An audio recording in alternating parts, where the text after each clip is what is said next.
ये मेरे साथ कुछ हफ्ते पहले हुआ था और मैं अभी भी एक क्लिनिक में अपना इलाज करा रहा हूँ। मुझे नहीं पता कि ये भयानक घटना क्यों हुई। ये मेरी गलती थी या फिर मेरी बदकिस्मती। मुझे उम्मीद है कि इस कहानी को सुनने वाले लोग मुझे इसका जवाब ढूंढने में मेरी मदद करेंगे। मुझे वह दिन अच्छी तरह से याद है। उस दिन बाहर धूप निकल रही थी और मैं अपने सोफे पर लेटकर टीवी देख रहा था और अपनी छुट्टी का मजा ले रहा था।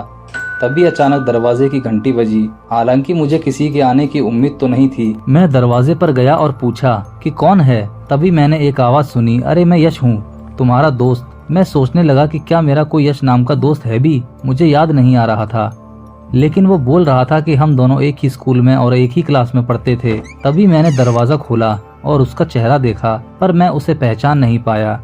लेकिन मुझे लगा कि इतना टाइम बीत चुका है स्कूल को, तो वो शायद पहले से अलग दिख रहा होगा। फिर उसने अपनी उंगली से अपने सर की ओर इशारा किया। वहाँ एक बहुत बड़ा और बदसूरत निशान था। उसने कहा, क्या तुम्हें याद है जब हम स्कूल में थे तो तुमने मुझे यहाँ पेन से मारा था। ये बहुत दर्दनाक था, लेकिन तुमने मुझसे माफी भी नहीं मांगी। तुम बहुत बुरे थे। एक पल के लिए मुझे ऐसा लगा जैसे किसी ने मेरे सर के ऊपर मारा हो, पर ऐसा कुछ नहीं था। यश सदमे में था। मैंने कांपते हुए बोला कि तब तो तुम्हारा थोड़ा सा ही खून निकला था, ये अब इतना बड़ा निशान क्यों है। उसने अपनी जेब से एक पेन निकाला।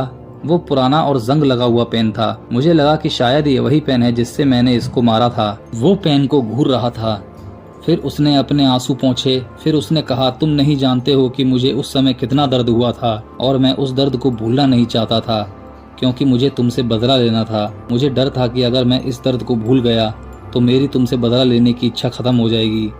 इसलिए जब भी मुझे दर्द ठीक से याद नहीं आता था तो मैं अपने गाल पर चाकू मार लेता था, ताकि मैं उस दर्द को महसूस कर सकूं जो तुमने मुझे दिया था। और देखते ही देखते उसने अपने गाल पर पेन मार लिया। फिर वो दर्द से चिल्लाया।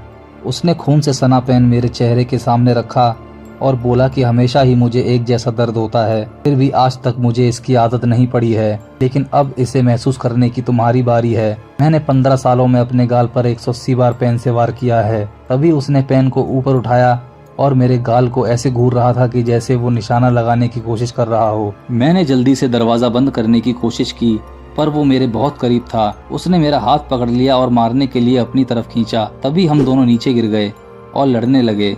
मैं उसके ऊपर था तो मैंने उसके मुंह पर मुक्का मारा। वो दर्द से चिल्लाया और तड़पने लगा। मैंने उसे नीचे दबाया और मदद के लिए जोर से चिल्लाया। पड़ोसियों ने मेरी आवाज सुनकर पुलिस को बुला लिया, पर यश जोर जोर से चिल्ला रहा था और बोला कि तुम जल्दी से अपना कर्ज चुका दो, क्योंकि जितना समय निकलेगा मैं उतनी ही दर्दनाक मौत तुम्हें दूंगा। थोड़ी देर बाद पुलिस आ गई और उसे गिरफ्तार कर लिया। उस दिन के बाद मैं जल्दी ही दूसरे शहर में चला गया। हालांकि मैं अभी भी हर दिन डर में जीता हूँ। मुझे डर है कि यश एक बार फिर से मेरे दरवाजे पर आ सकता है। कभी कभी मैं उससे कांटेक्ट करने और माफी मांगने के बारे में भी सोचता हूँ। मैं इस डर को खत्म करना चाहता हूँ और आराम से जीना चाहता हूँ।